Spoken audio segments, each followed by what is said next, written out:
আপনি দেখছেন news Bengal 24 YouTube channel. ইতিমধ্যে বেরিয়ে আসলো আজকের বাছাই করা 60টি তাজা খবর। প্রত্যেকটা খবর আপনার জন্য অত্যন্ত গুরুত্বপূর্ণ হবে, তাই খবরগুলি শুরু থেকে শেষ পর্যন্ত দেখবেন। আপনার কাছে ছোট্ট একটা অনুরোধ, ভিডিওটি দিয়ে একটা লাইক করবেন, আর চ্যানেল নতুন থাকলে অবশ্যই চ্যানেলটিকে সাবস্ক্রাইব করে পাশে আসা ঘন্টাটা চেপে দেবেন এই রকম লেটেস্ট ও ট্রেন্ডিং খবরগুলি সবার আগে পাওয়ার জন্য। শুরুতেই চোখ রাখবো প্রথম খবরের দিকে।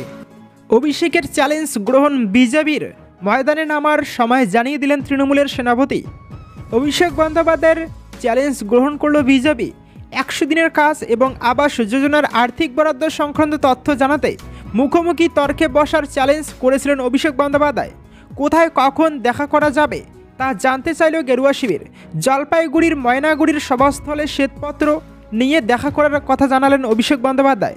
বৃহস্পতিবার সকালে অভিষেক বন্দ্যোপাধ্যায় এক্স হ্যান্ডেলে দাবি করেন, 2021 সালের বিধানসভা নির্বাচনে হেরে যাওয়ার পর থেকে আবাস যোজনা এবং 100 দিনের কাজের মতো প্রকল্পে 1 পয়সাও বরাদ্দ করেনি কেন্দ্র। তা সত্ত্বেও মিথ্যা দাবি করা হচ্ছে।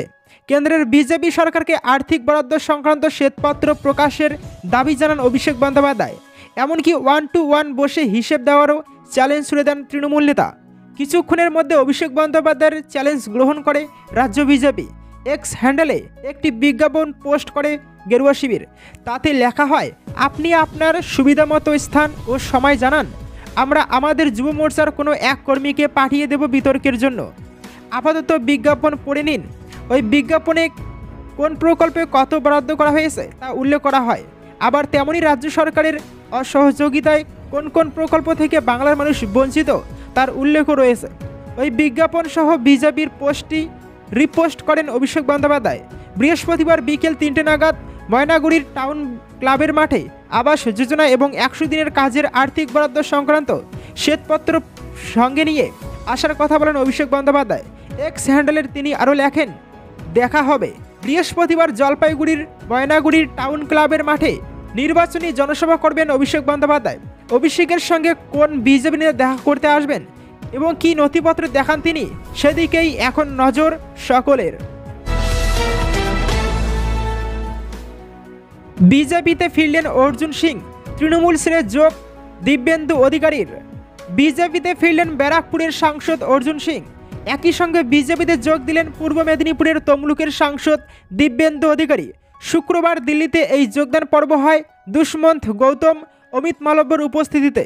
অর্জুন সিং প্রসঙ্গে অমিত মালব্য বলেন, মাঝে কিছু কারণে পার্টির সঙ্গে তিনি যোগাযোগ রাখতে পারেননি, এখন আবার পার্টির মুখ্যধারায় যুক্ত হতে চান।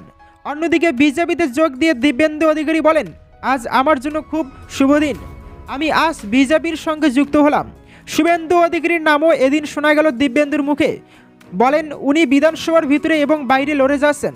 আমাদের লক্ষ্য নিয়ে অমিত মালব্য বলেছেন, আমরা বাঙালি মা দুর্গা, মা কালীর পুজো করি।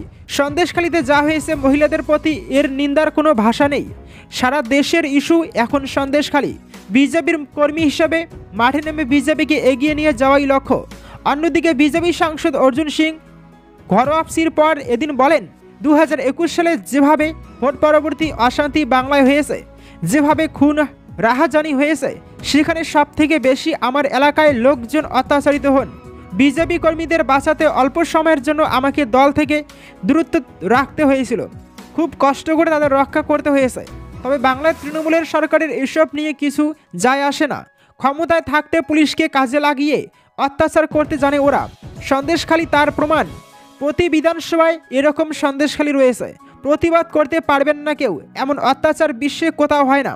অর্জুনের দাবি, সন্দেশখালীর ঘটনার পর তিনি বিজেপির সঙ্গে যোগাযোগ করেন। বলেন, এভাবে চুপ করে তিনি বসে থাকতে পারছেন না, তাই আবারও বিজেপিতে যুক্ত হতে চান। অর্জুন বলেন, প্রধানমন্ত্রী বাংলাকে বাঁচাতে চান, সব রকমভাবে চেষ্টাও করছেন। তার হাত ধরেই বাংলার উদ্ধার হবে আগামী দিনে।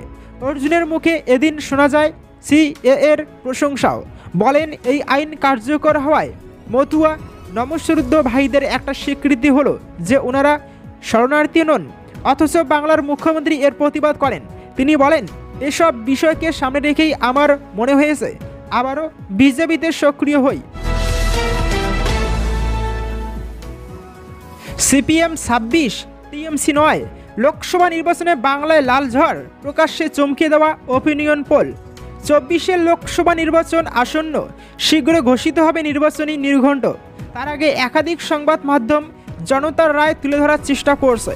পিসিএন এই রাজনৈতিক দলের ফ্যান পেজগুলিও সম্প্রতি এমনই একটি ফ্যান পেজের ওপিনিয়ন পোল ফলাফল প্রকাশ্যে এসেছে, যা দেখে চোখ কপালে ওঠার জোগাড় হয়েছে অনেকেরই। বাংলায় ঠিকভাবে নির্বাচন হলে ফলাফল কেমন হতে পারে তা তুলে ধরা হয়েছে সেই সমীক্ষার মাধ্যমে। সম্প্রতি বামেদের একটি ফ্যান পেজের তরফ থেকে তাদের প্রথম ওপিনিয়ন পোলের ফলাফল প্রকাশ করা হয়েছে। সেই ওপিনিয়ন পোল অনুসারে রাজ্যে যদি ঠিকভাবে ভোট হয় তাহলে 42টি লোকসভা আসনের মধ্যে 26টিতেই জয়ী হবে বাম। অপরদিকে রাজ্যের শাসক দল তৃণমূল কংগ্রেস জিতবে 9টি আসনে। পশ্চিমবঙ্গের বিরোধী দল তথা কেন্দ্রের শাসক দল বিজেপি এবং কংগ্রেস জিতবে যথাক্রমে 6টি এবং 1টি আসনে। ইতিমধ্যেই বামেদের ফ্যান পেজের করা এই পোস্ট তুমুল ভাইরাল হয়েছে সোশ্যাল মিডিয়ায়। কেউ কটাক্ষ করে লিখেছেন এটা প্যারালাল ইউনিভার্সের সম্ভব নয়। কারোর আবার দাবি 42-এর মধ্যে 44টা আপনাদের, খুশি থাকুন। সব মিলিয়ে সমাজ মাধ্যমে বেশ আলোড়ন সৃষ্টি করেছে এই পোস্ট। প্রসঙ্গত ইতিমধ্যেই 24-এর লোকসভা নির্বাচনের প্রথম প্রার্থী তালিকা প্রকাশ করেছে বাম। বৃহস্পতিবার বামফ্রন্ট চেয়ারম্যান বিমান বসু আলিমুদ্দিন স্ট্রিট থেকে সাংবাদিক বৈঠক করে আসন্ন লোকসভা নির্বাচনের প্রার্থীদের নাম ঘোষণা করেন। এর মধ্যে সিপিএমের 13টি কেন্দ্র এবং শরিকদের 3টি কেন্দ্র। 2024 লোকসভা নির্বাচনে পরিচিত মুখের পাশাপাশি একাধিক নতুন মুখের টিকিট দিয়েছে বামেরা। প্রবীণ রাজনীতিক সুজন চক্রবর্তীকে দমদম, ছাত্রনেতা সুজন ভট্টাচার্যকে যাদবপুর কেন্দ্র থেকে দাঁড় করানো হয়েছে। তমলুকের মতো হাই ভোল্টেজ কেন্দ্রে দলের বাজি তরুণ আইনজীবী সায়ন বন্দ্যোপাধ্যায়, কলকাতা দক্ষিণ এবং শ্রীরামপুর কেন্দ্র থেকে টিকিট দেওয়া হয়েছে যথাক্রমে সায়রা শাহ হালিম এবং দীপশিতা ধরকে। একাধিক কেন্দ্রে প্রার্থীর নাম নিয়ে কাটাছেঁড়া, তাই বিজেপির দ্বিতীয় তালিকায় নেই বাংলার কেউ। বিজেপির দ্বিতীয় দফার প্রার্থী তালিকা প্রকাশিত হলো এদিন, সেখানে নেই বাংলার কেউ, যা নিয়ে জল্পনা শুরু হয়েছে। এই পর্বে 72টি আসনে প্রার্থীর নাম ঘোষণা করা হয়েছে। এদিনের তালিকা রয়েছে একাধিক প্রাক্তন মুখ্যমন্ত্রীর নাম, তবে তালিকায় বাংলার কোনো প্রার্থীর নাম নেই। একাধিক সূত্রের খবর অনুযায়ী প্রাক্তন বিচারপতি অভিজিৎ গঙ্গোপাধ্যায় বিজেপির টিকিটে পূর্ব মেদিনীপুরের তমলুক আসন থেকে প্রার্থী হতে চলেছেন। সদ্য তমলুকে গিয়ে জেলা বিজেপি নেতৃত্বের সঙ্গে মিলিত হয়েছেন তিনি। তবে এই পর্বে তমলুকের প্রার্থী হিসেবে অভিজিতের নাম ঘোষণা করা হয় কি না তা নিয়ে জল্পনা চলছিল। তবে এদিন পশ্চিমবঙ্গের বাকি 23টি কেন্দ্রের একটি আসনেও প্রার্থীর নাম ঘোষণা করেনি বিজেপি। এর আগে বাংলার 20টি কেন্দ্রে প্রার্থীর নাম ঘোষণা করা হলেও আসানসোলের ঘোষিত প্রার্থী ভোজপুরি তারকা পবন সিং ভোটে প্রতিদ্বন্দ্বিতা করবেন না বলে জানিয়ে দেন। অর্থাৎ 19টি আসনে বিজেপি প্রার্থীর নাম চূড়ান্ত হয়েছে বাংলায়। তাই বাকি 23টি কেন্দ্রের প্রার্থীর নাম কবে ঘোষণা করা হবে তা নিয়ে যথেষ্ট কৌতূহল রয়েছে রাজনৈতিক মহলের। সূত্রের খবর, বাংলার বেশ কয়েকটি কেন্দ্রে কাকে প্রার্থী করা হবে তা নিয়ে নানা নাম নিয়ে বিজেপির অন্দরে চলছে কাটাছেঁড়া। এই কেন্দ্রগুলির মধ্যে রয়েছে বারাসত, দমদম, মেদিনীপুর, ডায়মন্ড হারবার, কলকাতা দক্ষিণ, দার্জিলিং ইত্যাদি। এই কেন্দ্রগুলিতে প্রার্থীর নাম এখনও চূড়ান্ত করতে পারেনি কেন্দ্রীয় নেতৃত্ব।